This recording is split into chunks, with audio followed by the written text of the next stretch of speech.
raised 2 great children despite the 6 to 8 months deployments. I found my niche in business operations. I stood before the Public Utilities Commission to lower rates for customers. I aligned company resources towards a world-class operation and mergers and acquisitions. I sold natural gas to industrial plants in California. I ran charity auctions in Japan to support the Department of Defense schools. I wrote RFPs and reports for international agricultural studies for the World Bank and the IMF. I taught women free entrepreneur seminars in Southern California to take creative ideas that they had to a successful business outcome. I worked with title companies in Washington State to offer alternatives to eminent domain in communities. I ran a cafe at the Hamptons in Yulee full-time while I worked full-time at a multi-million-dollar electrical firm. I'm not a politician though, I'm a businesswoman.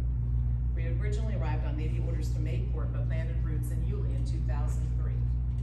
Due to its peaceful environment and proximity for easy travel, and we came home to a quiet neighborhood where we could see stars out at night and fireflies come from the creek. On the weekends, we could walk or bike trails, and we would see wildlife. District 3 is Yulee. Do you think there's been any change in Yulee since 2003?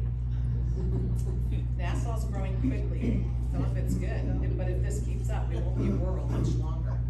In order to keep our unique geography, our natural resources, our wildlife, our quality of life, we need to manage the growth.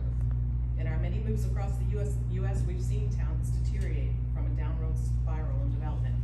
Let's face it though, as long as there's land to sell, there will be development. It'll continue, but not all development relationships are local. Some are out of town, some are out of state, some are even out of the country in the property ownership. And they may not meet our county conservation preservation vision. It's our mission to communicate our conservation expectations and work together to preserve our natural habitat.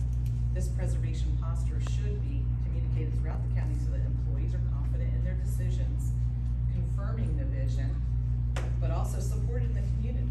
We have an emotional connection to our county. We care about its well-being and future. We need to foster that belonging and